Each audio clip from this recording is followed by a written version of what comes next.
Hey guys, welcome back. I'm Kenz. And I'm that nerd Allison. And welcome to our Spicy Book Nook.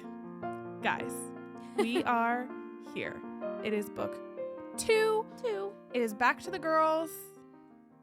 I am really glad that I read As 1.5. Mm-hmm. But I also, it put me in I liked that more than the first one. So I just think I connect more with the guys. Mm-hmm. And so, like, going back to the girls, yes, you get some POVs here and there. Of the guys. But, like, it's just such a drastic change in your brain from reading what the guys are feeling and then going back into how the girls are feeling towards the guys. And they absolutely hate them. So it's like, it was definitely a difficult transition right there. And I was like, why do you feel that way about him? He's like, ugh. That's what I was saying. When you were like, I absolutely hate all of them. I was like, just wait. It makes you feel for them. And then when they start getting their revenge, you're like, aw, babies. There's only one of them so far that I have felt bad for the revenge. And we'll talk about that in a minute. Okay. I actually don't feel this bullying hasn't actually been I feel like this super is just terrible. teasing. Yeah. What was bullying was if you read Ruthless Boys, the bullying that took place against Eugene, that was bullying. Yeah. That was hardcore bullying. Also, the way that the main boys bullied Gareth. Yeah. That was bullying Over and over and over too. again. They would literally like bind him and beat the shit out of him. Yeah. They haven't had that happen yet. But their revenge, I don't know if we get to it, but their revenge on Caleb is the greatest. Oh, I don't know what part that is in. I think that might be in the next part, but So anyway. So we open to book 2. Yep. Ruthless Fae. Mm-hmm. To a Caleb chapter. And it took off like right after book Mhm. 1 ended. There was no like anything in between. So the girls have been there for 2 weeks. 2 weeks in. 2 weeks. It's a Friday. Yeah. We open to a Caleb chapter. All the boys are going to meet up at the King's Hollow. Mm-hmm. And Caleb is upset. Caleb He's is mad. Not feeling great about what they did. They're going in there to kind of talk about what happened, kind of regroup. And yes, Caleb is pissed because, like, one, he didn't really know. Like, he knew that they were going to do something to Tori. He didn't know, like, but he didn't know at exactly what what was going to level. happen. yeah. And they wouldn't tell him. So Caleb is, like, reeling a little bit because what Orion said was true. They could pull out his fangs for the way that he is meant to protect his source. And he almost let her die. Like, that's big. Bad. Yeah. So the part that we're about to go over, I actually gained quite a bit of respect for Caleb with the way that he not really like went after the guys, but like got his payback on them as well, Mm-hmm. which was really, really, when he told Tori that, I was like, oh, yes, Caleb. So recap first, before we really get into this, my ranking of the boys. Yes. Orion. I feel like that's not going to change though.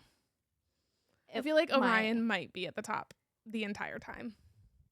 It might. Caleb, Mm-hmm. Darius, Mm-hmm. Seth, Max. So, yeah. That was my ranking at the last. Didn't change. I'm pretty sure it was the same ranking for all Part parts one of, and part 1. Yeah. Yeah. So they're at King's Hollow. Mm-hmm.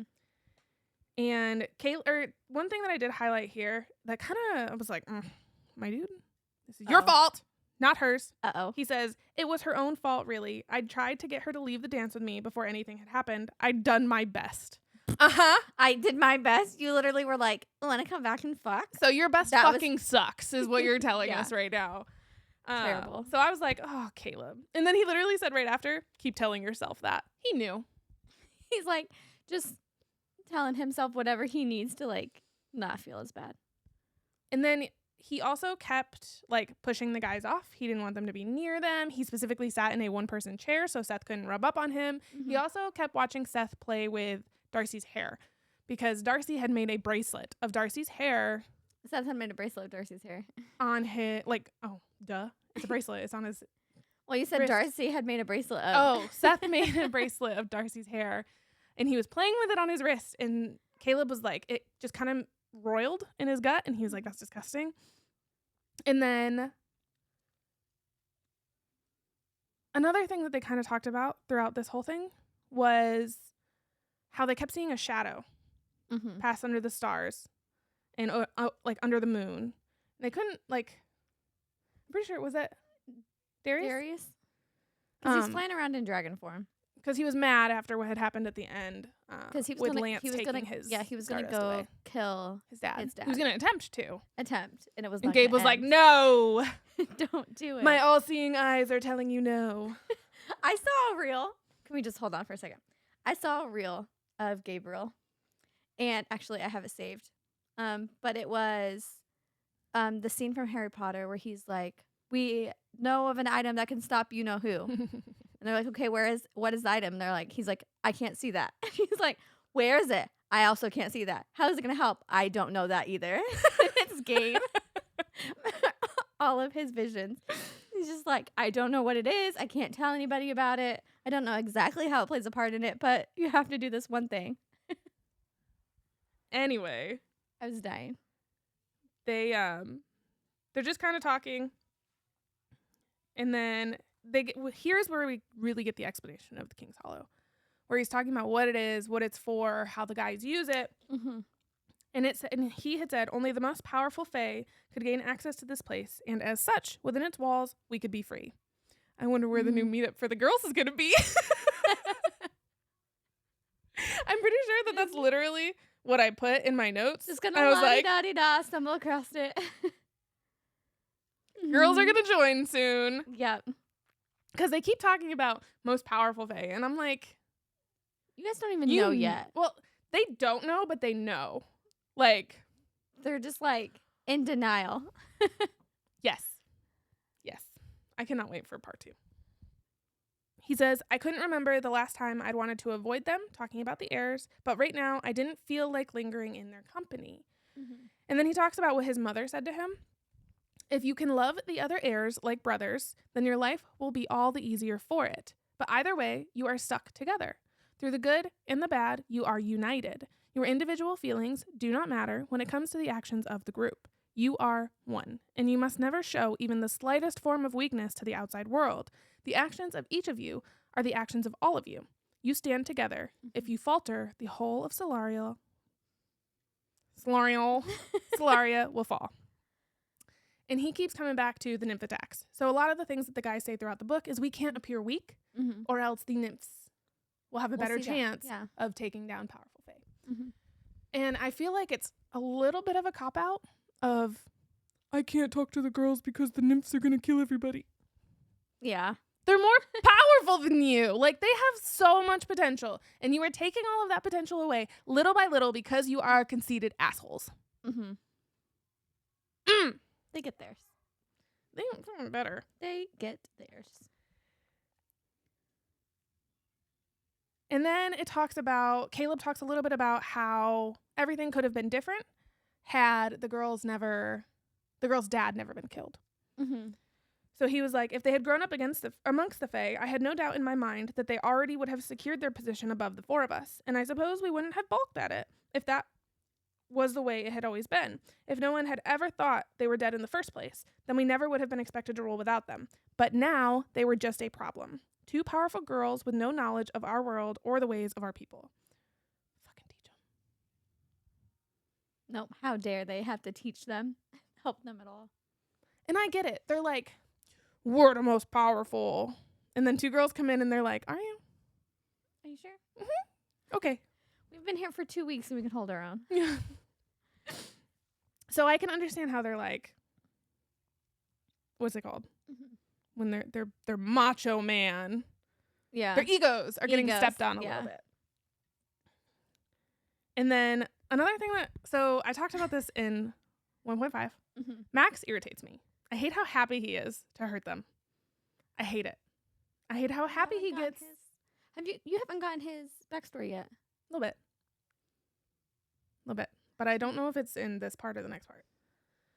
But nothing, I muttered, eyeing the half smirk on Max's face. He was obviously pleased with how the night had gone, and I didn't want to get into it with him.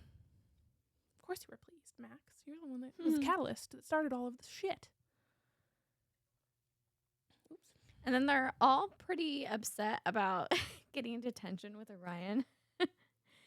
And Caleb goes, well, I think that detention is probably the least we should have expected after we nearly killed Tori.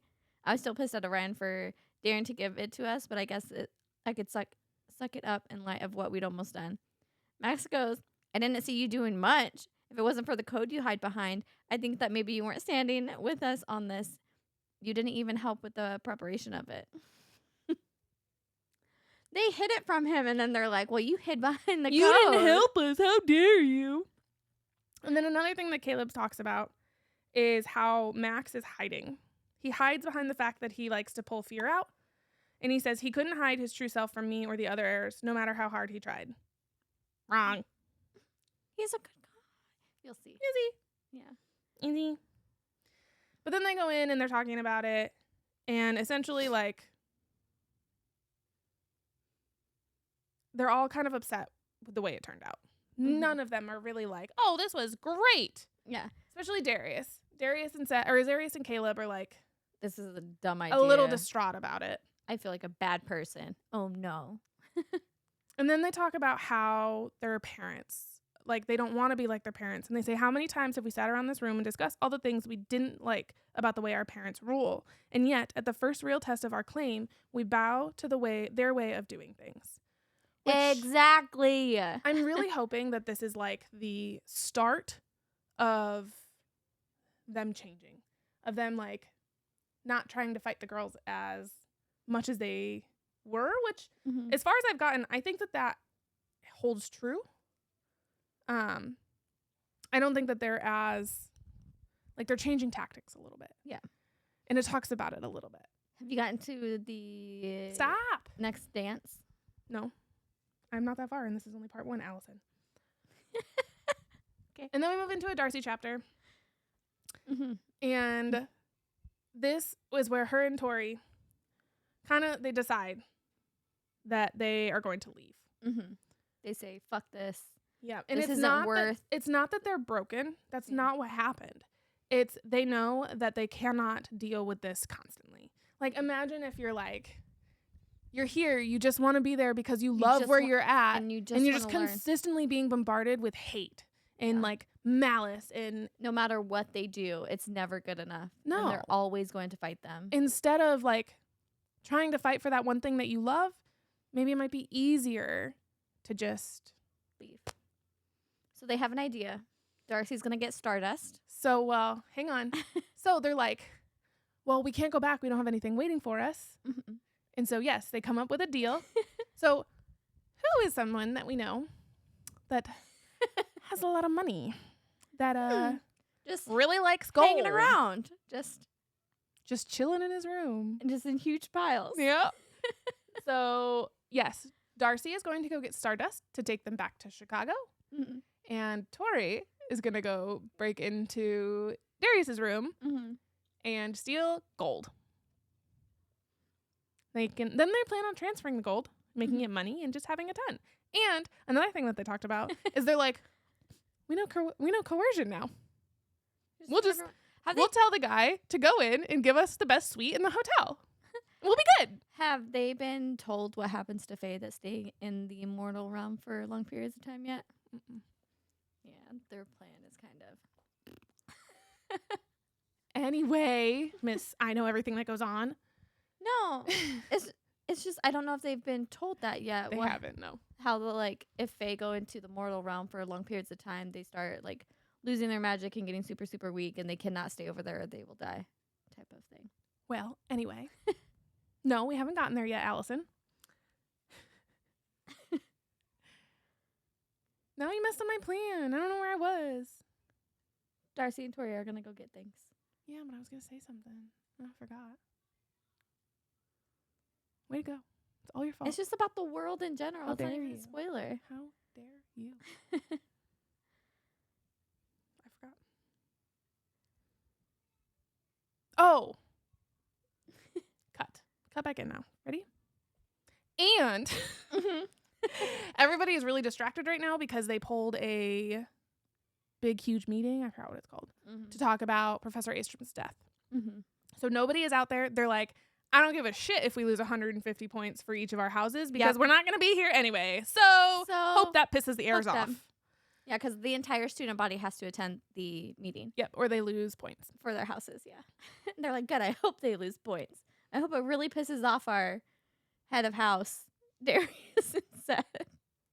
So we end the chapter on ready, break. And Tori, we move into a Tori chapter. And she's watching Darcy walk off as she's about to go do her thing. And she says, though I for one hoped they docked Ignis 1,000 points for my absence, and the shock of it gave Darius an aneurysm. I was like, yes, girl. So she is about to go in and get the gold from Darius's room. She's very good at lockpicking. And something that she really talks about here that I was like, yes, like use those skills. You're not totally useless. Because she says she got back into what she was doing before they came to Solaria, where she's like, I toughened up. I can go in here. I can stick in the shadows. Nobody knows what I'm doing. Yep. And it says, the fire that should have killed us when we were babies hadn't. It forged us into something stronger, cast our bones in steel, and gave us strength in each other's company. So together they could do it. They could do anything they needed. She said, and if the fire couldn't kill me, then water sure as hell couldn't have me either. My girl. So she keeps just saying, we're not broken. We're made of stronger stuff than that. They're just tactically retreating. They know that they won't make it unscathed in the constant hate and bullying. Also, this chapter. She gets into Darius's room. She picks the lock, super happy for herself. She gets in and she sees a bunch of like letters and envelopes on his desk. I died right here. Of course. And so she opens a letter because she's curious and can't help herself. And she goes through this thing and it's kind of like, it's really gross. It's someone that is like super into dragons. It's like a news article thing. And she's like, I loved that I got to interview you. Thank you for the photos. Here's some photos back. And if you ever need a quick fuck or a body to use, I'm all for it all the time. Signed, Cindy Lou Galaxa. Cindy Lou. If you hadn't read Ruthless Boys, which is another reason why I think you should read that series before this one. There's small jokes like that. So my sister is here. And she was sitting next to me when I read this. And I was like, oh my God. Like, what in the world? And she was like, what? And she's just starting book 4 of Ruthless Boys, so she knows who Cindy Lou is. And I was like, read this. Like, I know you've already read Zodiac Academy, but reread this. Read this. And now you're going to understand what this is. And I was like, this is why. I'm so glad I read Ruthless Boys first. At the end of Ruthless Boys, Elise had writer mess with her mind. And every time she saw a dragon or something like that, she peed her pants. Because she was like crazy into Dante, like obsessively stalking him and like had a shrine of dragon dicks. Yeah, crazy shit trying to get with him. So she obviously is still doing that, but now with Darius. Yep, she was. So in Ruthless Boys, Cindy Lou was dating her brother, asking him to act like a dragon. And every time that they would have sex and she would say, oh, Darius, we're just role-playing though, Gareth. It's fine. We're just role-playing. Oh. Or no, she would say, oh, Dante. Oh, Dante. Oh, Dante. And I was like, ugh. And then Ella later was like, oh my God, she said it. She said Dante. And I was like, oh. But anyway, I got an absolute kick out of that. Yeah. Super so disgusting.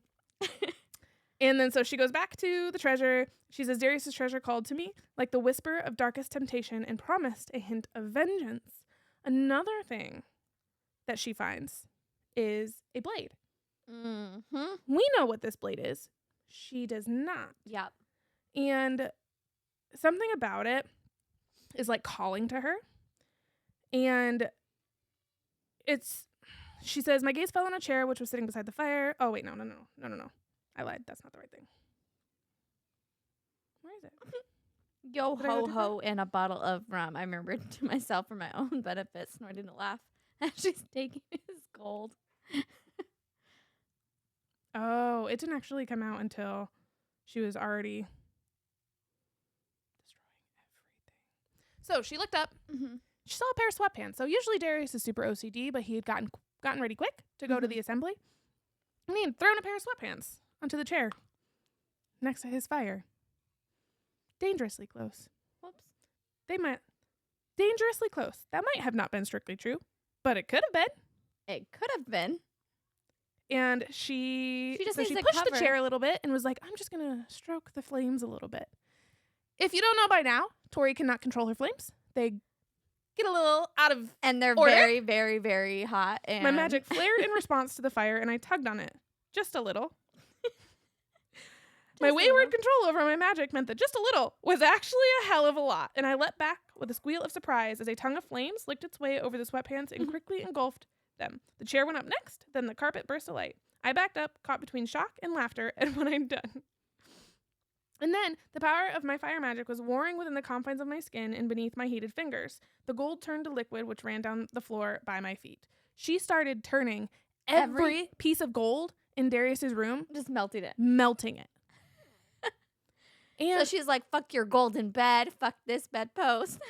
yes, and she destroyed the entire chest, destroyed all of the gold within it. She just sticks her hands in it, melted down to like a block. Yes, and then another thing was heated palm. Her hands were on fire, but not to her. Like they just Not a nothing normal hurt her. fire ability.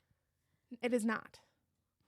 And it talks about it later in the book. I'm not sure if we're going to get to it right now, but it talks about it later how most times fire will hurt its Wielders. wielders. Hers does not. And it like patiently waits for her in Darius's room because she stands up and the place that she is standing is the only place that the fire is not engulfing And because she's there. But as she was melting down his chest of gold, I withdrew my hands, but something solid knocked against my knuckles. I caught it in my grip on reflex, glancing down at the silver dagger in my hand as I backed away from the melted treasure. The handle was carved with strange symbols, and it seemed unusually heavy. I ran my thumb over the sharp blade, and the urge to press down pulled at me, an ache to spill a little blood coming over me for a moment. I pressed the tip against my thumb, increasing the pressure slowly. And then she got kind of knocked out of it a little bit. But this is actually like a thing throughout these couple chapters is it calls to her. It wants her Dark like magic. to do it. And we know that it's a dark magic blade. And then when she was uncovering her tracks and leaving the room, as soon as it was done, I snatched the dagger back into my grip. There was something about it that spoke to me, awakening a weird urge in my soul, which said it should be mine. Is the dark magic talking to her?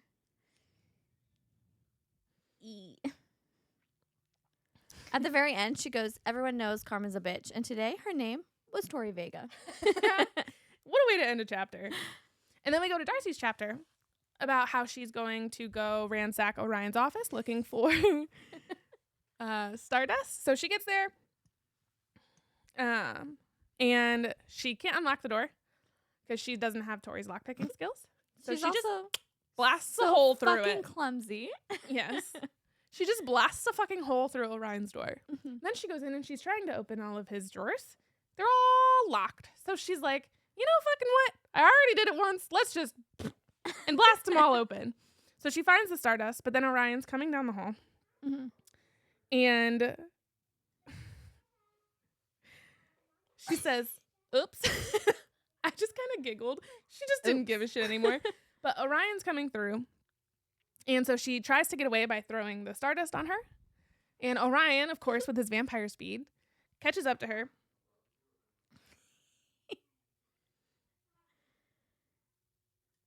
So she throws it. She's going, oh, fuck, I need to get out of here with the Stardust. So he runs in, meets her eyes as she's throwing the Stardust, and then with his burst of vampire speed, Grabs a collides hold with of her. her before it actually sucks her away. And then, so they land on the top of Air Tower because she doesn't know how to use Stardust. She's got no idea what's going on. Yeah. So it gets her to Air Tower, though, which is where she wanted to go. She needed to go back to her room because Tori's there waiting for her. And Professor Orion is with her. And he goes to take The Stardust. the Stardust, and she's like, no! And puts air at him, and he falls over the side of the tower. And of course, she's like, oh no! Holy shit, I've killed Professor Orion. And so she goes to like check on him, And he's coming back And he's coming back up with his air magic. And she's like, I just have to make it to Tori, throw this damn dust, click my ruby shoes like Dorothy, and fly us back to Chicago. There's no place like home. I just wish we had one of those. Like, oh my goodness, that's so fucking sad.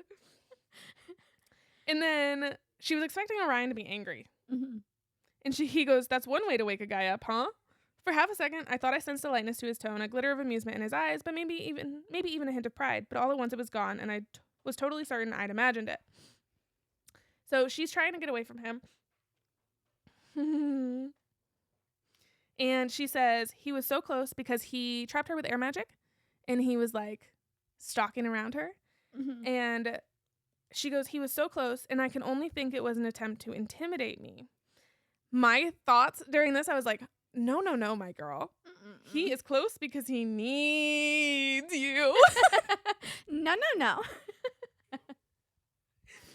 Because we know from 1.5 that he like loses control a little bit when he's around her, and he just wants to be close. Like, he's using it as an intimidation tactic, Mm-hmm. but He it's just really wants just to be fulfilling close. his needs. Yeah. And she told him, because he said that he was going to give her detention. She said, detention? I don't care because I won't be here. We're leaving. And he's like, is that what you were doing? Because it looked very much like you destroyed my office door, wrecked a custom-made desk, and then transported us to the top of Air Tower and threw me off the top of it, Miss Vega. One thing that I forgot about, I did not remember until this very moment. Isn't that his dad's desk? Yeah. It is. It is his dad's desk. I was like, I'm sorry, Lance. Like, you fucking deserved it, but like, I'm sorry. Also, ouch, my heart. She goes, if I hadn't had a hitchhiker, maybe I would have made it all the way back to my room. But so she's like, oh, he's just going to bite me and blah, blah, blah, blah. But he gets the sack and takes it from her.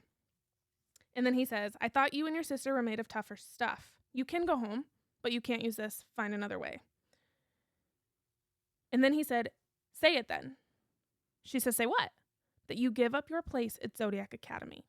That you weren't strong enough to stay. That you are not Fae. I was like, I got chills. I was like, oh no. And then he goes, Fae fight for their place in the world blue. They don't ever bow out of a fight. If the heirs have beaten you, then you're not one of us. And you never were. I stared at him for a long moment, his words cutting me to ribbons more than I ever thought words could. If I leave, I'm not Fae. I'm weak. I never belonged here. She says, I am Fae. He says, oh yeah? Prove it. And this is where she runs back to her room and she's like, I'm not going to be beaten. I'm not going to bow out. I can't. It's not my nature. Not in my nature. Damn it. And then she bursts into her room. Tori is sitting on the bed surrounded by gold. And I was like, of course. Of course she's just sitting there. She's just Do-do-do-do-do. so happy with herself. And Darcy says, I think we should stay. Mm-hmm. We're Fae, Tor. Screw the heirs. And we know that Tori feels the same way. She doesn't really want to go. But she's like, Darcy's never like really stood up like that. Yeah. Like, that's Darcy's Fae coming out. And I think it was really cool for Tori to So- see in that moment. Yeah, Because nice to Tori see. was going along with it 100% because Darcy- Darcy couldn't deal. Mm-hmm. So for Darcy to stand up and be like, I can deal. She's like, yes, bitch. Darcy goes, he just made me realize we were running away, and we don't run away. We never have from anything. And no matter what the heirs have done, I don't want them to beat us. Not like this, at least. Not without a fight. And then the girls are like, so they decided they're staying. Mm-hmm. And they're like, but what are we going to do about the heirs? So guess what the girls start doing? They start fucking scheming. Mm-hmm. And they're like, we're going to get them back. But no one can ever know that it's us. yeah, because then they're just going to retaliate. It's going to be a never-ending cycle. And then, so they're like, they start scheming on how they can manipulate the guys and how they can like get back at them. And then they go to hide The gold. the gold. They hide it under Darcy's bed. Mm-hmm. Tori keeps a couple coins and the dagger. And then they hear that people are starting to come back. And then Tori says, I just hope I can get back to Igna's house before Darius does, because one of my biggest regrets leaving this place would have been missing the look on his face when he sees his room going up in smoke. So she leaves, and Darcy gets a ding from her phone. Mm-hmm. You have a private email waiting for you, Darcy. Guess who? And it is from Lance. Location, Venus Library. Row, Epsilon. Text, Earth, the power of growth. I read over the strange message, wondering if it had been intended for me. I didn't know anyone called Lance, but at least they weren't sending me hate mail, so I was counting that as a win. Darcy says, sorry, who is this? I think you might have the wrong person. Lance says, I think you know me better as the bourbon-drinking professor with a permanent scowl stamped on his face and a general air of failed dreams about him. Check out the book, Blue. You'll find it educational. P.S. Delete these messages immediately. This is the start of something so freaking cute. I love that he's like, Psst, here you go. no, it's... What? What happened? How did she get that information? I have Oh, no idea. How did she get away from you? Oh, no. He's so cute. And, like, her monologue in her head when he does this type of shit is like, okay, Professor Two Personalities. Yeah. I'm pretty sure she actually says that because he's so hot and cold with her. But it's so cute to see it. Like, we know that he just can't help himself. But she doesn't know that. Lance. Anyway, we go into a Tori chapter, and this is when she gets back to her place. And she gets to see the outcome of what is happening. And I feel like this chapter is kind of big for Tori. And we'll get to that in a minute. But with a snarl of rage, Darius kicked his door hard enough to smash the lock and break it open. Fire exploded towards him, but he has water, so he can control the fire, and he can put water on it. And everybody starts screaming. They're like, who else holds the element of water? Who can help Darius? Oh, no, he needs so much help. And, of course, everybody looks to Tori because she can control the element of water. And they say, what are you waiting for? Help him. I snatched my arm back out of her grasp. No, I said simply, my voice firm and offering no room for negotiation. What? She yelled, you have to. I don't have to. And after last night, I've had more than enough water to last me a lifetime. I don't feel like conjuring any more of it. And then she yells, help him, you bitch. And then Tori blasts her with ice cold water. She says, oh, looks like I can manage a bit of water after all. That's enough, though. I don't feel like summoning any more of it. Yes! And then... Your house captain needs your help. Well, when I needed his help and he told me I'd have to force it from him, so I think I'll be giving him the same answer. Not only did she light his shit on fire, ruin everything in his bedroom, so there was no going back, including all of his clothes, all of his gold, every prized possession that he had. The dagger is now missing. She says, nah, sorry. What's so funny is that's how he powers up his power, so even after he tries to get it to go away, he has no gold besides the melted stuff to get his power back. Beautiful. So funny. So as Darius was in the center of the room, Tori looked at him and she noticed a dark red symbol raised on his forearm, which I recognized as a sign for Libra, and wondered for a moment why he had someone else's star sign on his skin. We know why that's there. Mm-hmm. She does not. So this is the start of her starting to recognize what's going on between him and Lance. They go into it more a little bit later, but that was key to point out here, that she kind of saw that. And then everybody's like, this had to have been an accident. Who would strike out? Like, who would ever do that? And then Tori says, poor little rich boy, all his pretty things are gone. And then Darius says, I just need my gold. And then he realizes all of his gold has been is now a puddle of molten treasure, which is now cooled enough to fuse itself to the remains of the carpet and floorboards. So yeah, it's stuck. He has no gold to recharge his power. Nothing to do anything with. And then Darius loses control. Bad. Yeah, very, very frowned upon, losing control of your order. So he gets really mad, bursts into his dragon form, almost didn't make it out the window. And then he loses a lot of points. Mm-hmm. And then the Principal Nova, is like, oh, I heard about what happened to you last night. I'm so sorry. I'm glad you're up and moving around. Minus 150 points for missing the assembly. She's like, really? Bitch? I almost died and you're taking away points for me not being there.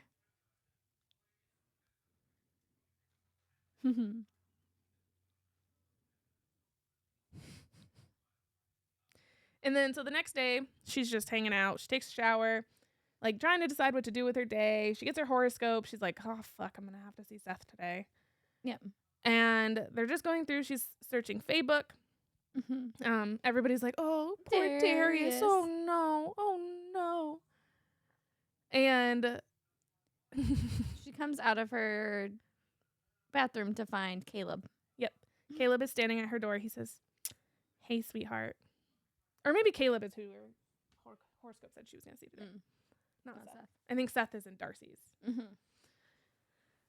But he essentially, so the dagger is sitting on her bed, and she's like, oh, shit. Mm-hmm. So he's like, can I come in? She says, well, we both know that I can't stop you if that's what you've decided to do. But he's essentially coming to apologize in a sense. Mm-hmm. But he specifically says, I'm not apologizing. But he's like trying to smooth things over. She learns what a silencing bubble is. Yep. And he starts trying to tell her about what it means to be his source. And she's like, I don't fucking want any of this. Mm-hmm. Like, I want you to just leave me the fuck alone. She specifically goes, if you won't leave, then I will. And she says, I don't know if you've forgotten, but you and your twisted bunch of friends almost killed me the night before last. So I have less than zero interest in spending any time in your company. He says, well, I'm glad they didn't crush your spirit after all, sweetheart. Okay, dick. Yep. Leave me the fuck alone. And he goes, no. She's like, oh, it's my fault? He says, no, but I did try to get you out of there. That's got to count for something. You tried to get me out of there so that you could get into my pants, which really isn't heroic in any way. Did you make any attempt to get Darcy away from Seth before he hacked her hair off? And he says, no, that's not my source. And he's like, I have a duty to protect you. She says, oh, how noble. I can't say I felt particularly protected in that pool, though. I was half dead when Orion dragged me out of there. He says, they wouldn't have killed you. Though his voice held a note of hesitation, which made me think he wasn't entirely sure about that. So yes, Caleb is in there. He is upset about everything that happened. He says, I'm not here to argue with you. The way they ganged up on you, you know you broke through the ice. Well, it was just Max controlling it. It took Darius's power combined with his to trap you beneath it. She says, well, you already knew I was stronger than all of you. It's our lack of training that puts us at a disadvantage. It might be worth reminding your little friends of that, because just as soon as I get a lock on how to use my magic against the four of you, I'll be doing it. And I hear, payback's a real bitch. And then Caleb is like happy about that. He's like glad that she's got, I think he like likes a little that fight. spark. Yeah. He likes it a lot. And I'm pretty sure he said before, like, things were boring and they've definitely spiced life up. Mm-hmm. And then he says, I look forward to it. She says, just tell me why. Why can't you accept that we don't want the throne? He says, you say that now, but once you're trained and once your order emerges, you don't know how your minds could change. How you might embrace your Fae side and long for power like everyone else in this world. We can't take that risk. And he says, that's not how Fae are. We're born with our magic, but we have to work to harness it and wield it better than others. I might have been born as an heir to the Celestial Council, but that doesn't automatically mean I get to sit in my mother's seat when she retires. I have a younger brother and a sister who are heirs too, and I'll have to prove that I'm stronger than them to take my place. I'll also have to fight off any outside challengers. I might even have to fight my mother. The royal and celestial families may be the most powerful, but it doesn't give us automatic rights to rule. Even here at school, we're being watched, assessed. We constantly flex our magical muscles against the other students and make sure they remember exactly who we are and what we're capable of. She says, that sounds exhausting. He says it is, but it's also necessary. For the people to have faith in their rulers, they need to see that we can hold our power without question. Unfortunately for you and your sister, that also means we're either expected to keep you in check or bow to you. You were born with more magic than us. Not to mention the fact that you've both been awakened with all four elements. There are countless press articles being published every day calling for the Vegas to take back the throne. We have to ensure that everyone can see we're stronger than you if we don't want to let you have it. So what we want has nothing to do with it. And what about the fact that everyone called our father the Savage King? Surely no one would want his heirs taking over if his reign was so awful. People are fickle. And there's always something to complain about when it comes to rulers. There are plenty of reasons for them to dislike us, and you're not like your father. You're not your father. Many will wonder what changes the two of you might make to our kingdom. Plus, they believe that if you're strong enough to claim the throne, then it should be yours regardless. She says that's really stupid. Power doesn't equal good leadership skills. Beating people into submission seems like a terrible way to choose a ruler. You could end up with a group of vindictive assholes for rulers who try to drown people who get in their way. Mm-hmm. Yes, Tori. He goes, well, if you ever take up your throne, maybe you can try to shake up the way things are done. And then she says, I'm nothing like you. And then he says, no, so you haven't daydreamed about giving us a taste of our own medicine? You aren't tempted to use your power to throw me across the room every time I bite you against your will? She says, well, I wouldn't have to think about doing any of that if you just leave us alone. And he says, that's never going to happen. And then he leaves. Mm-hmm. And we move into Darcy chapter. Yep. Darcy went to do a task. She went to go to the library. Yep. Because she got the message from Orion. So she's like, yep. So she headed to the library to go and look through the book that Orion told her about and realized that the growth was for her hair. Mm-hmm. So when she read that, she also saw another book that said it was what? Fleas. I giggled so hard. I knew exactly what she was going to do when I read that. So she saw a book right next to it that says Earth, the Power of Summoning. Curiosity got the better of me, and I tugged the thick book out, turning to the contents page and reading the first section. Summoning for beginners. Insects. Fleas. Who would that be useful for? Maybe the fucking dog? She's like, I discovered something called an Aquarius moonstone could call werewolf lice under the control of the spellcaster. Now I just need to figure out where to get one of those. So werewolf she obviously has no idea how to do potions yet. That's not something they're being taught. That's not something that they're doing. So she's just as like, cool, like I have this knowledge now. Mm-hmm. And then she's getting ready to go into class. And what happened? Oh, people are picking on her about her hair. Mm-hmm. And they start picking on Pegasuses. And Caleb walks by and he says, do you smell that, guys? Smells like a bunch of orderless fae pretending they deserve a place in our prestigious academy. Tori says, is it raining assholes today? Mm-hmm. And then Sophia says, I have an order. But Caleb obviously picked that up because of his vampire hearing. And he said, I wouldn't go around reminding people of that, Blondie. Being a Pegasus is worse than not having an order. Ugh. And then some girl says, I don't know how there are so many of them on campus. Only a freak would want to screw a horse. Caleb said, I think I'd rather give up my claim first. So, of course, the girls go, Huh. Interesting. Thank you for that piece of information. Sophia says, if I ever bump into him as a Pegasus, I'll introduce him to my left hoof. And they're like super proud of Sophia because she's like kind of sticking up for herself. She's like pulling out her inner fae, and it's really like cool for them to see her kind of put herself out there a little bit. Anyway, Kylie comes through and she's all pissed off. Yeah. So she starts fighting with the girls, and they piss her off so bad that she also loses control of her order. And Tori says, she looks like a bird threw up a bucket of worms all over her head. I cannot believe they tried to insult your hair. And I died. I was like, what a way to explain a Medusa. It's funny because she's like, Sethy only did that to destroy you, Vega, as if he would ever kiss you out of choice. Delusional Kylie. So she loses control of her order. Orion comes in and takes points from her for losing control. Then they go into class, and he starts his lesson with, you are not pure. They start discussing bloodline orders. Yep. And then they talk about bloodlines, and they talk about Hydra Kraken, Phoenix, Orion Dolphin, and Pusa, and Ophiutorus. And the reason why those are all important is because they're all extinct. Circling the Hydra order in red because of impure bloodlines. So that's why they're extinct, because when you are not breeding with a person of the same order as you, then you have the opportunity to have kids that are not of your order. Yep. And if you consistently are just adding different types of orders Genes into in your it. bloodline, then you can Eventually the gene lose dies the order. out. Yeah. The Hydra order is the most recent to become extinct after King Vega died 20 years ago. He married outside of his order, meaning his bloodline was mixed with that of a harpy and whatever other genetics the queen carried.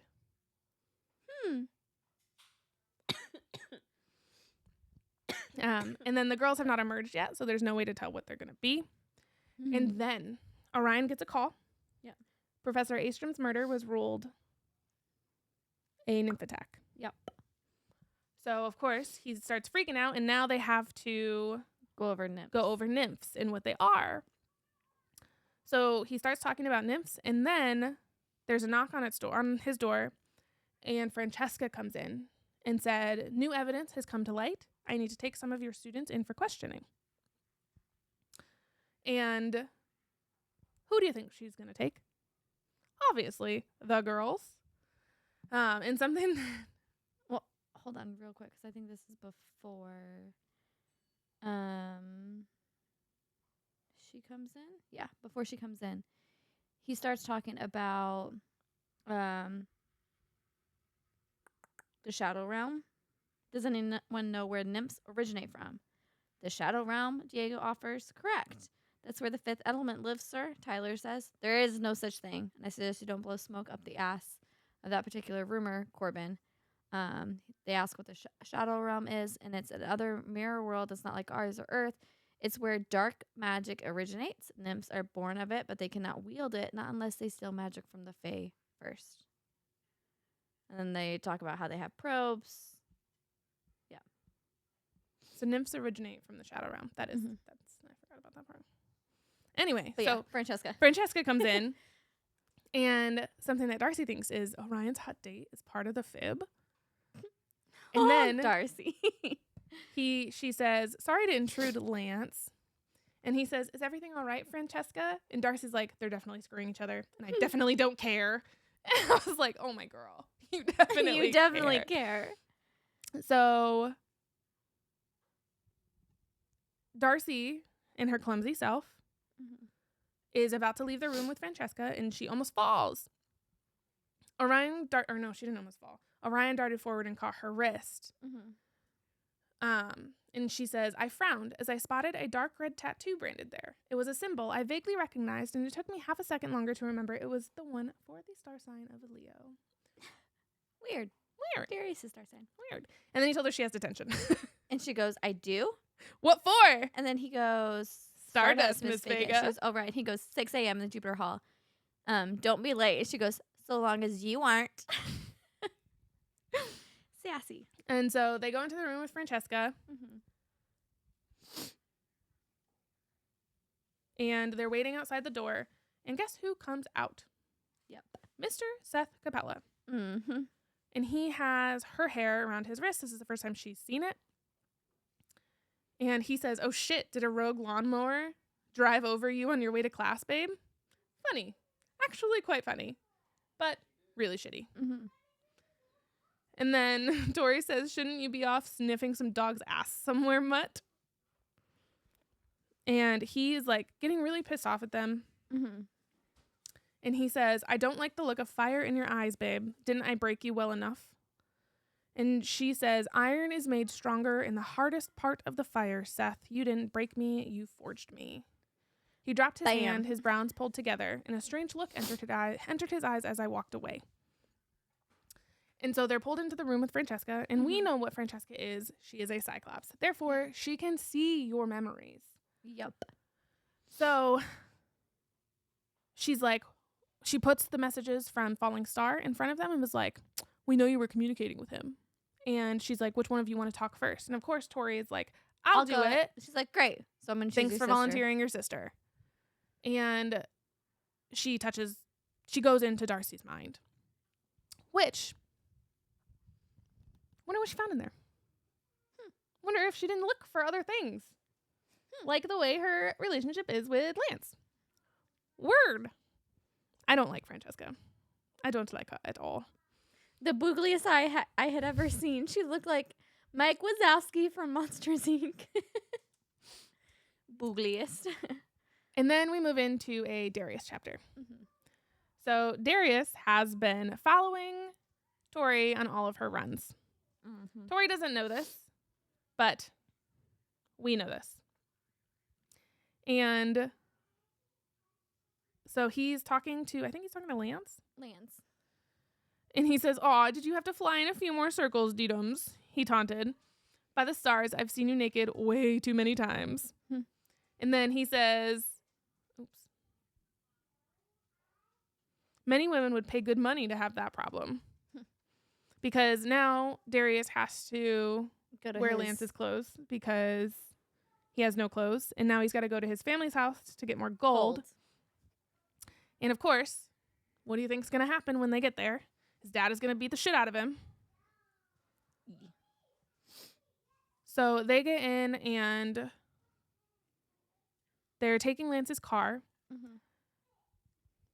And they actually have like a legit conversation. About how he broke up with Margaret. Yep. And the FIB going through his room to figure out who did it.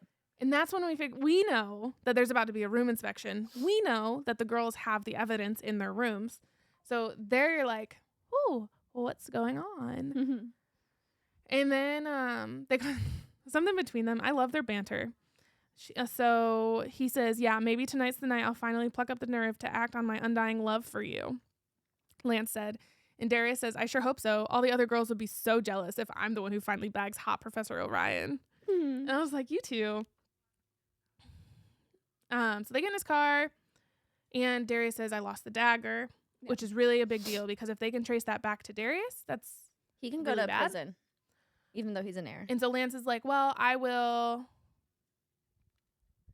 go with them. Like they need someone to do room inspections, and I'll go with them. And if I sense it in there, then I will grab it before they get it, before anything happens." And then they say, "I don't understand why someone would take it. They clearly haven't handed it over to the FIB or any of the professor that'd already be in jail. So they either took it to blackmail me or to use it themselves. Either way, we need to get it back." And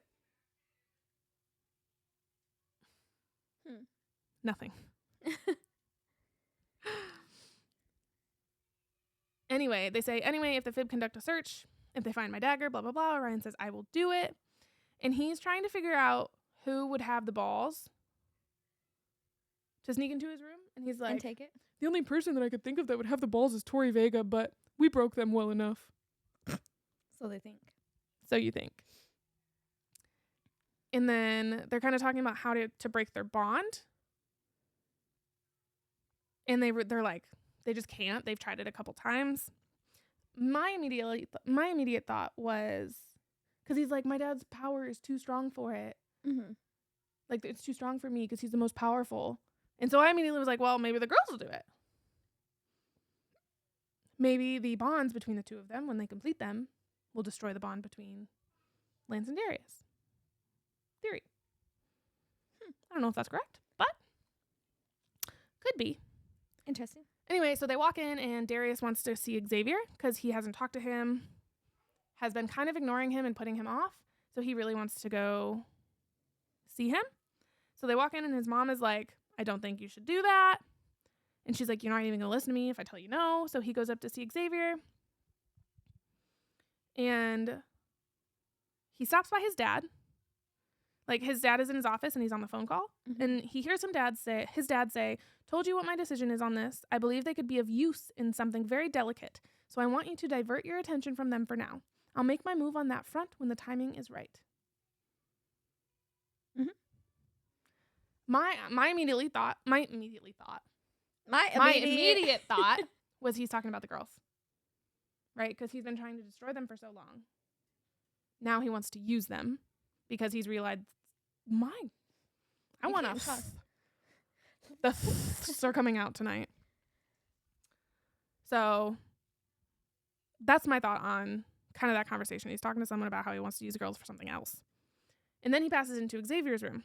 And Xavier says, "I'm surprised they let you come and see me." He says, "I'm a celestial heir. No one lets me do anything." I joked because we both knew I was still firmly crushed beneath Father's thumb.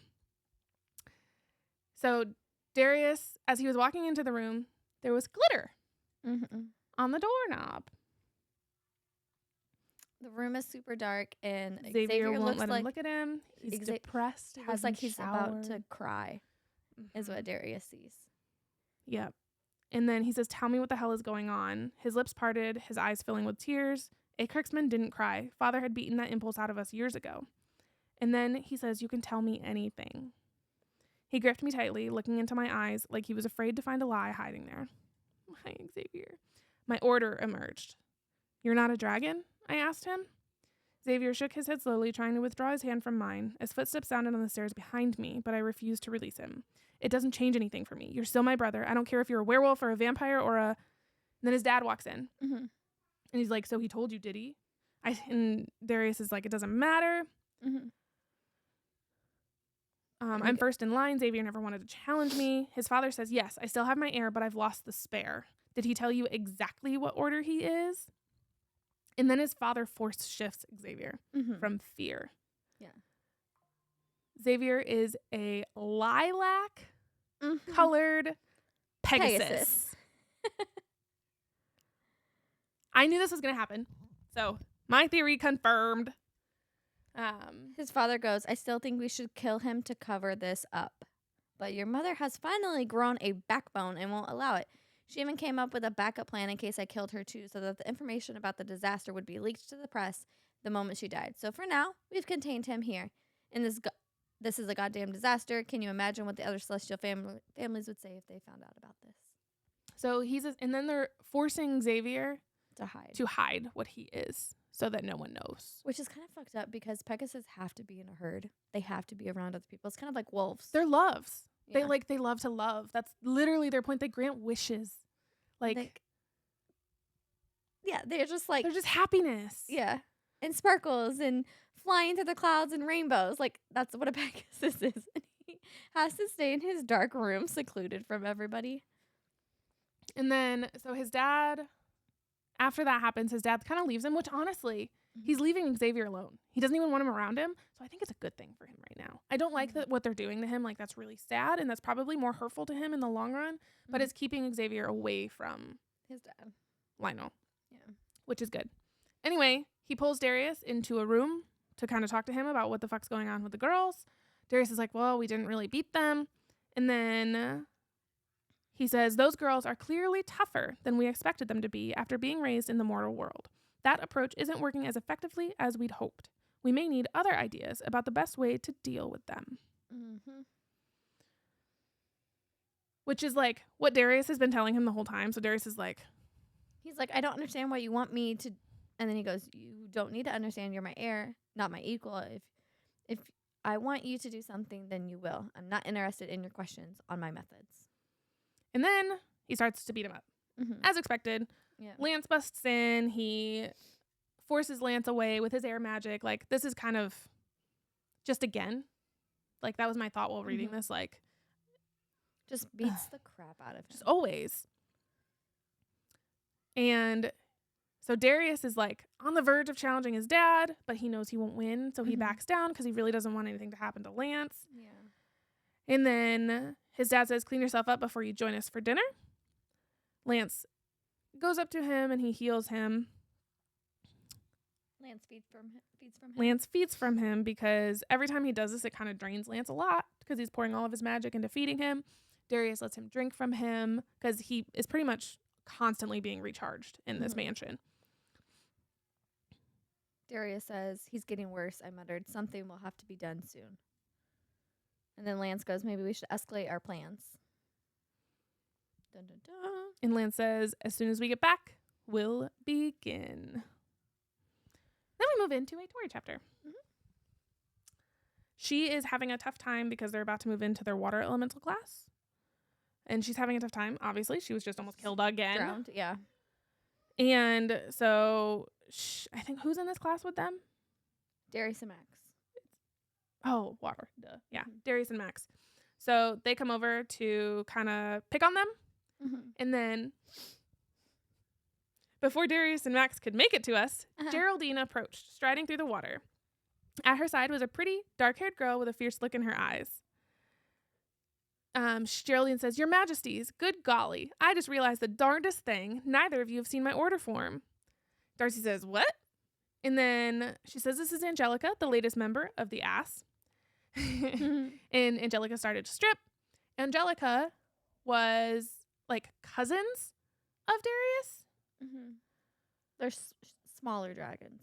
And she is a dragon. Mm-hmm. And then they say, I'm not actually sure what your order is, Geraldine.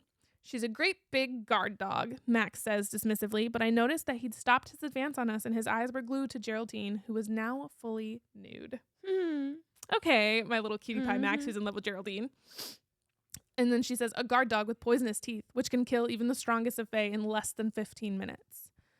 And my bastard cousin is a smaller version of the King of Beasts, talking about Angelica. Mm-hmm. And then they get into a little tiff. Yep. And then Geraldine goes, it will be my unwavering pleasure to guard you in my order form for this lesson, Majesties. And then so she transforms and the girls go, holy crap, on a cornflake. They're just starting to fucking talk like her. The 3-headed dog was Geraldine, was almost as big as a goddamn elephant, and I craned my head back to look up at her in astonishment. 3 huge pairs of jaws bared 3 sets of fangs, and she growled low in the back of her 3 throats. She is a Cerberus. And so now they have a Cerberus and a dragon protecting them in this water elemental class. Mm-hmm. And then that's where they finally go, I swear I would never take them for granted ever again. Yeah. So they're starting to appreciate the ass club. Mm-hmm. And then Tori's asleep. Uh-huh. And she's awakened by a sweet, sweet, sweet song that is pulling her. Uh-huh. So it's pulling her and pulling her and pulling her. I just imagine the Frozen song. It's like, I want to, but I won't. She's like fighting herself to not go outside. Because it's not something that she's like, oh, this is dangerous. I shouldn't be doing this. She's like called to it, but she's weary about it. Yeah. She's like, why am I just walking out in the snow with, oh, and that's not here. Why am I just walking outside and I'm just like not putting shoes on? I'm just heading outside. Uh-huh. So she goes up to this like thing of flowers and pushes through it.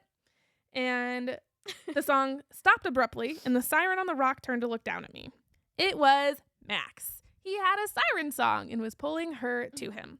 He says, oh, for the love of everything that's destined. Why the hell did it have to be you?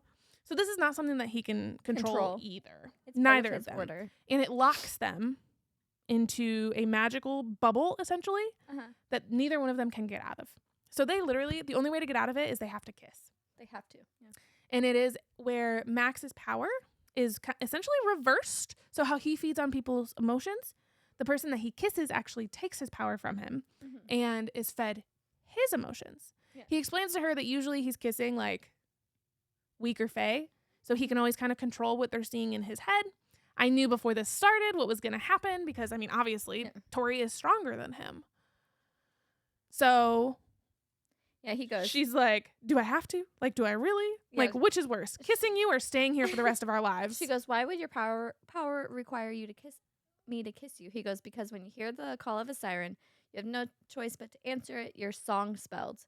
When you follow the song, you have to kiss me. For the duration of the kiss, my power will be reversed so that instead of feeding me your emotions, you'll feed on mine. And believe me, I couldn't think of anyone I'd like less to give a peek into my mind. But here we are. And then she says, can you not talk for a few minutes? Because if you shut up, then I can try and focus on your looks and forget about the personality that goes with them. Because, I mean, it's very obvious. She's obviously attracted to them. Like, they're all super hot, super fit guys. And she's like, just shut the fuck up. Like, I don't want to hear you. And so she says, if this is some trick, I'm going to kick you in your scaly balls. And then they started kissing. Mm-hmm. So, like Max was saying, usually it's lesser Fae. He can control what's given to them. But he's... Oops. He is feeding her lust, right? Because he wants to be kissing her. Again, no weird fact. He's also attracted to her. Yeah. She's an attractive woman. As that starts to not work, she starts to be able to go into his mind and feed on his emotions. So she kind of sees into some of his memories that like are sad for him. Yeah. And his tone was kind, understanding, while Max was swamped with fear and loss. There was nothing anyone could do for her. By the time anybody realized she was sick, it was too late. I don't know why she hid the symptoms from me. I could have done something. So this is a memory within Max's brain. Where his mom dies. And we know that Max was talking on the phone with his mom not too long ago. So it's like, weird. Max looked up through tear-blurred eyes at the loss of his mother, overwhelmed him, and saw another woman looking into the room. The corner of her mouth lifted into a sly smile for half a heartbeat, and he knew that she'd been responsible for causing his mother's death. His stepmother. His mother was a dirty little secret. His dad had been seen. His mom had him. So he is only the half-son of his dad. He is a bastard, but his father is the one that has the celestial throne. So he kept Max as his heir. And they didn't want to, like, she would be, like, the stepmother would be looked down upon also if it was to come out that Max was not hers. So she hasn't said anything, but she is plotting and scheming because she wants one of her kids on the celestial throne. Yeah. So that is a big reason why Max is fighting so hard to kick the girls out, because if they overtake it, there's a very big chance that they will use his half-sibling Ellis as the next heir. She also sees that he takes fear because it makes people happier. So instead of taking lust or like a happy emotion, he takes fear. So even though he feels the fear, it makes the person he's taking it from happier. And then he says, what's it going to, because they stopped kissing. They were wrapped up pretty heavily. They were like starting to take clothes off. Yeah. And Tori is like eventually like, I can't do this anymore, pushes him away. She finally gets him off of her. And he says, what's it going to take for you to keep your mouth shut? And then she's like, what's the big deal? Where I come from, every other person has a step parent or a single parent, half siblings or a foster family. Why would anyone give a shit about your daddy fooling around? This is where he explains to her, like, keeping the bloodlines pure, even if he found his Elysian mate. And she was not of pure blood or what his parents wanted. He would not be able to be with her. Yeah. So he is forced to be with someone of a siren background if he wants to keep his seat, essentially. He even said, not to mention the fact that my real mother had a Minotaur for a grandfather. Which means his bloodline has Minotaur in them. Yeah. Which is considered a lower order also. And so Tori is like, so you're telling me that if you fell in love with a Medusa or a Pegasus, you wouldn't marry them? And he says, a fucking Pegasus? Even if I found out I was Elysian mates with a Pegasus, I doubt I'd be able to consider marrying them. Can you imagine? I really hate that they're just shitting on Pegasuses. Especially since Xavier is one. They don't know that yet. Yeah, but like, that's Caleb and now Max, and it just... They get theirs. Tori goes, what's an Elysian mate? And then, so they kind of go back and forth. She's kind of like, you're an idiot, but I couldn't give two shits what you do with your love life anyway. Go back to the mortal world and marry Big Bird for all I care. It'll make things a lot easier for us anyway. Because Tori's like, if I fall in love with someone, I'm just going to marry them because I love them. And she says, well, I'd sooner choose happiness over worrying about a stupid scandal. If anyone finds out, and then he goes into, if anyone finds out, it would be a huge scandal. Why do you think my stepmother has never told anyone? In public, she acts like the doting mother she should be, but behind closed doors, she plots my downfall. If something were to happen, they would put Ellis on the throne. That's what she's hoping for, but my father stands in her way. She says, fine, whatever. I don't care about your mommy issues anyway. He goes, no one knows about this. No one. Not even the other heirs. And then she says, fine, I'll keep your dirty little secret. He's like, just like that? She's like, unlike you, I don't take pleasure in causing other people pain. Just don't go serenading me out of my bed again anytime soon. And of course, she told Darcy. Because why would she not, right? Yeah. So we move into a Darcy chapter. And they're going into their tarot class, which obviously Professor Astrom is not there. So Washer is taking over. So Washer takes over. And they start doing palm readings. And he's being creepy. Yep.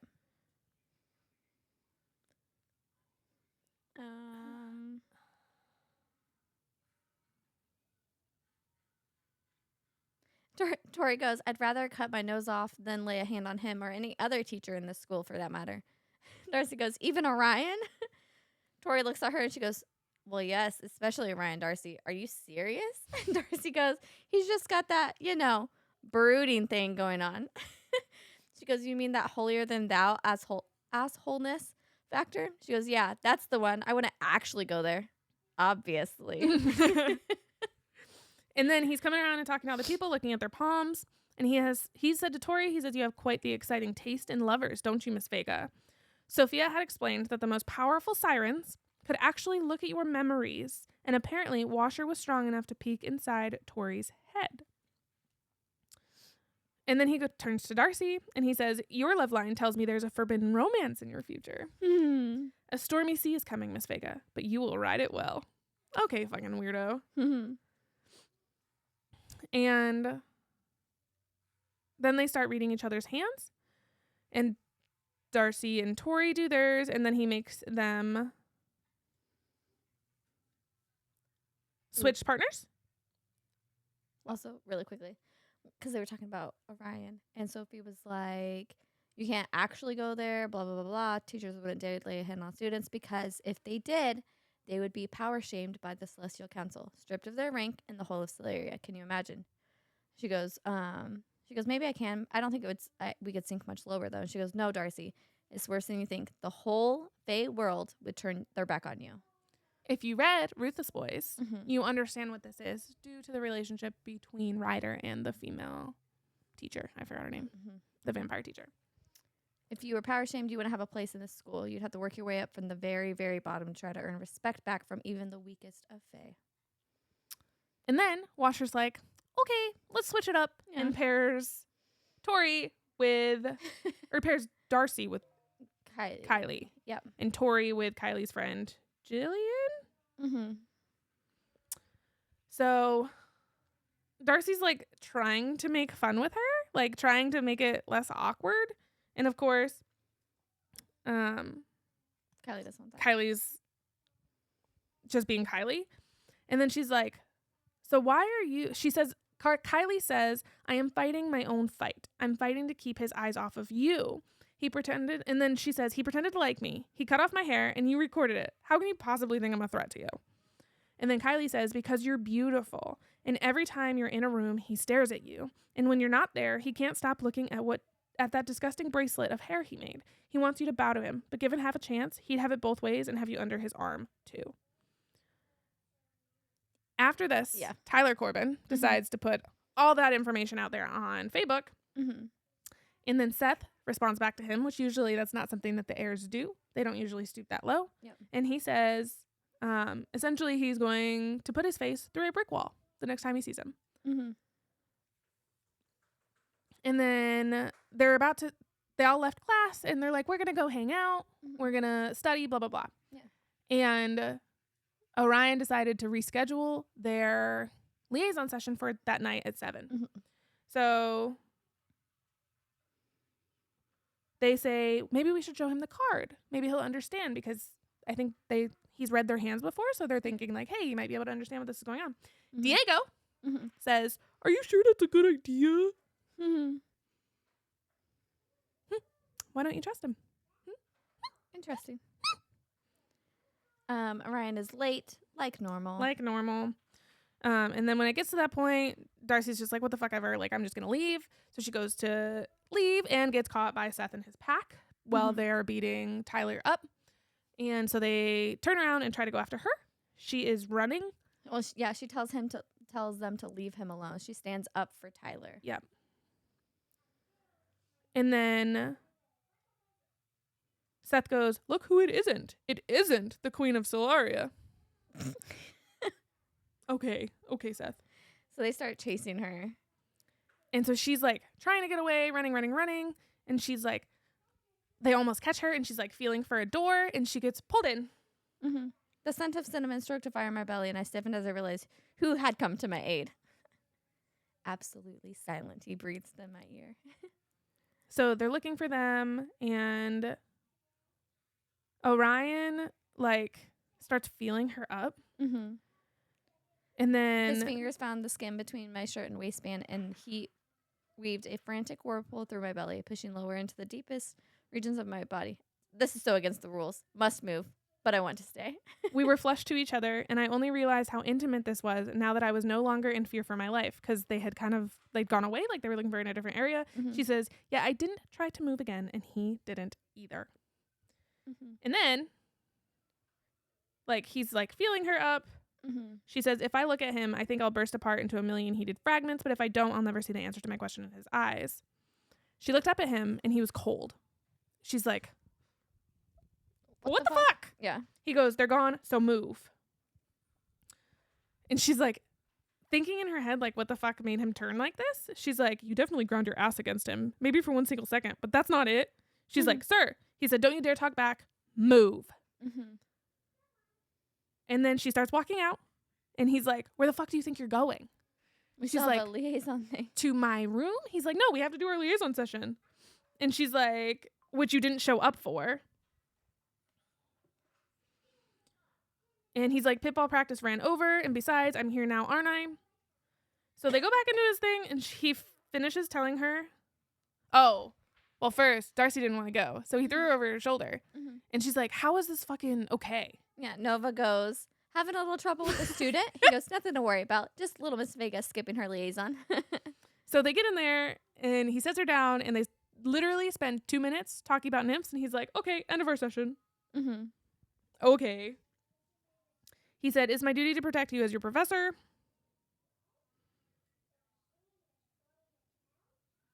Yeah.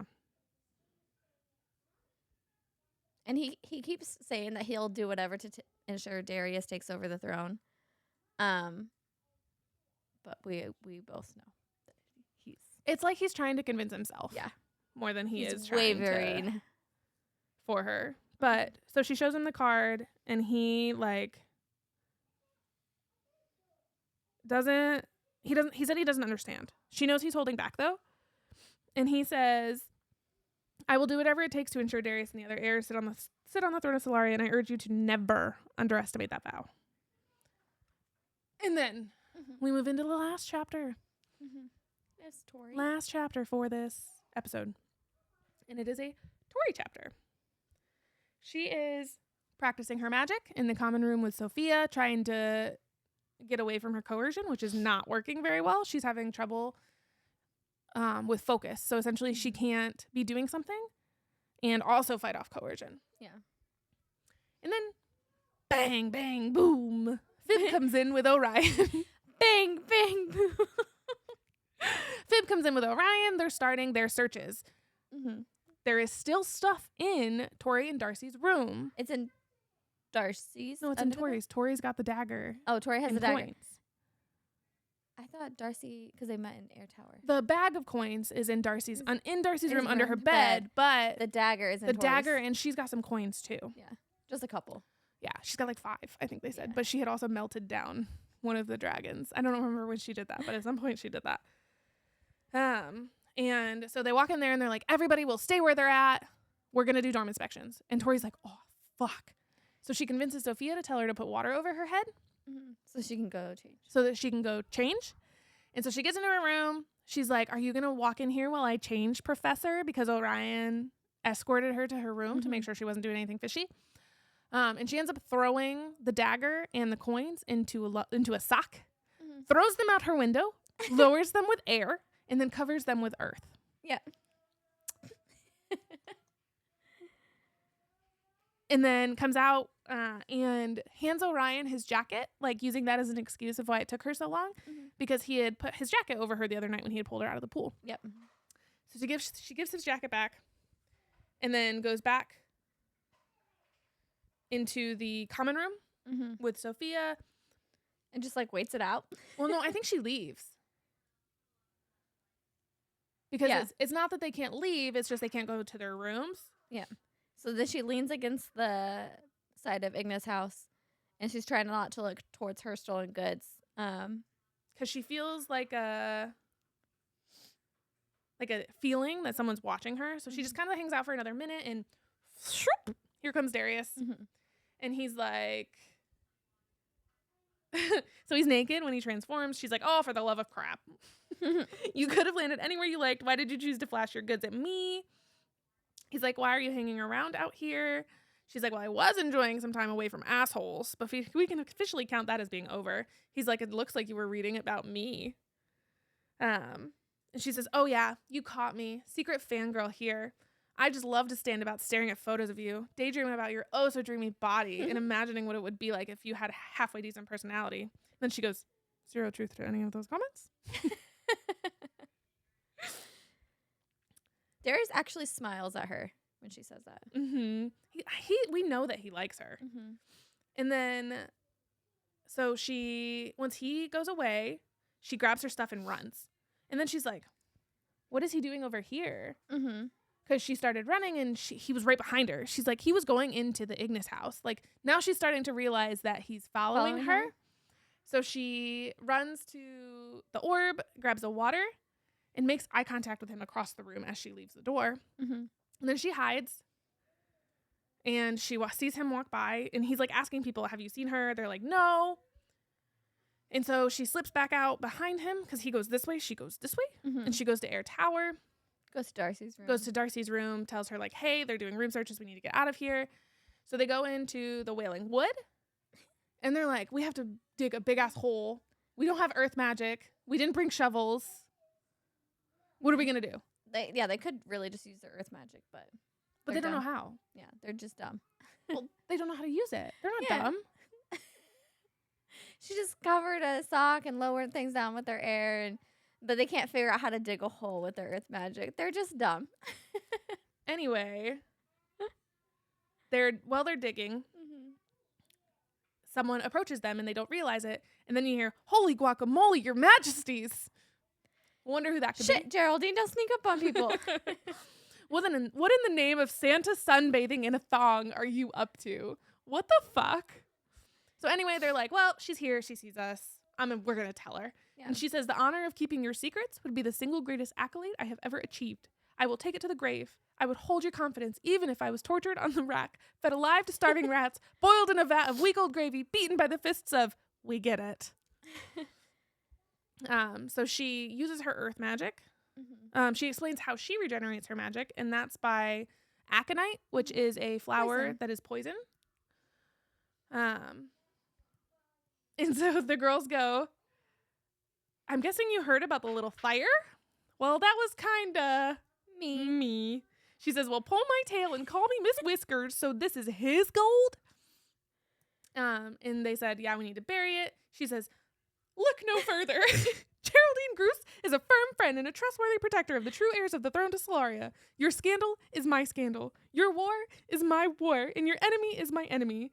Darius Acrux should burn in the fiery pits of the afterlife for what he did to you. If he was on fire and I was in my Cerberus form, I wouldn't even extinguish the flames with my urine. Please allow me to assist you with my earth magic, your highnesses. She's so but she's so loyal. And then she's like, she picks up the bag like it's nothing. And Darcy goes, wow, Geraldine, you're ripped. She goes, thank you. I do like to dally. I do like to dally in the pitball arena in my spare time. And then she's like, I would like to introduce you to the sport. They're like, I would love that. We'll come to your next game, which is really cute. And then she makes a really big hole. And the girls start to drop it in, and the dagger calls out to Tori again and is like, it doesn't want her to put it in the hole. And then Geraldine covers the hole. They drop a pin so they know where to go. And then they're like, we'll keep the secret among the three of us. And she says, I swear on the sanctity of our friendship that I'll never breathe a word of this to another soul. And then they say, here's to a long and beautiful friendship. To friendship. It's so cute. Like, that was the start of their actual friendship and trusting Geraldine with their secrets. It was really, really cute. Geraldine wants to support for the them. freaking win. Yeah. But, okay, guys. No questions asked. She's just like, all right. My tier list of guys is the same still. Hasn't changed. Except Seth and Max are like always Neck and neck. Flippity flop. always fighting for 4th and 5th. I don't like either of them. I'm so excited to see how your ranking changes as we continue on with the books. Some of my Theories. I kind of talked about it a little bit. I can't remember what it was now. I think the girls are going to break the bond. Between Darius. I don't know how it's going to happen, whether with magic or with their own bonds. Mm-hmm. But I think that they're going to be part of that catalyst in breaking that actual bond. Mm-hmm. What else? What else did we talk about? We know Xavier's a Pegasus. We know that. He is supposed to come to school in a year. That's going to be, I really think that he's going to become fast friends with the girls. Do you think because Darius's dad is hiding him right now that he's going to allow him to come to school? No, I don't. I think that that's going to be a contention point of him actually going to the school. Is because his dad doesn't want anybody to know who the fuck he is. So we kind of got a glimpse into what Darcy has planned for payback on Seth with the lice. We also got a glimpse of what they're going to do to Caleb. With Pegasuses. Uh-huh. I don't know what it's going to be. Okay, so remember when I was like, something that they do when they're getting the revenge lasts the rest of the books? It's the Caleb thing. Lasts the rest of the series, the rest of the books, the rest of their lives. That's fucking phenomenal. So, buckle up. It's so funny. It's so funny. And it is just like, great. So The he's going to have something to do with perfect Pegasus. retaliation. They're going to give lice to Seth. Mm-hmm. I don't know what they're going to do for Max. Yeah, you don't know that yet. And then Darius, obviously, his room's on fire. And all of his gold is missing. Mm-hmm. So I'm curious to see what they're going to do with Max. I'm curious to see how it's all going to play out with Caleb, too. But aside from that, my other theories still stand. I still think Diego's bad. I really don't like Francesca. Mm-hmm. I don't like that she just fucking took Darcy's memories without telling her what was going to happen. Yeah. That was really shitty. I get the fib is supposed to be all big and bad, but like, yeah. they didn't kind need of to a do bitch that. move. She's jealous. And then let me see if I can think of anything else. I'm glad the girls got their backbone back. And it didn't take very long either. It was like I half a day. love that it was like, we're not broken. Mm-hmm. You just pissed us off. Yep. And we don't want to deal with it. Darcy's comment about the metal being forged in fire and you just forged me, you didn't break me. I was like, yes, Yes, Darcy. bitch. Yes. Yes. Darcy, I think, is starting to step up a bit. Mm-hmm. Because I feel like Tori was really carrying it. Yeah. And Darcy is starting to step up. Starting to get her Which is Fae really, backborn. really, really, really cool. Backborn? Backbone? Yeah. I think that's it for now. Mm-hmm. So, yeah. Next time, we'll be going to 66% of the book. Whatever that is. I'm not quite sure what... I don't have chapters in this or my other book I know. either. I don't have it on my Kindle or the bookish version. None of them have chapters. So we're kind of just playing it by ear. About 66%. Mm-hmm. I can actually... We are going to stop at the At the tart? At the At Tarsi. the tart. That's where I was going with that, was Tarsi. I thought you were going to say the start, but tart. Anyway, we are going to complete the chapter right before the Darcy chapter where it says we descended into. That will be the end of next episode. So starting from the end of the one we just went over to the chapter right before Darcy says we descended into. Mm-hmm. I know that's super difficult to keep track with, but it's about 66% if you're reading it on the Kindle. It's about 2/3 of the way through the actual book. But yeah, guys, if you enjoyed this, like, subscribe, and we will see you next time on our Zodiac Sunday. Mm-hmm. Bye. When you look my way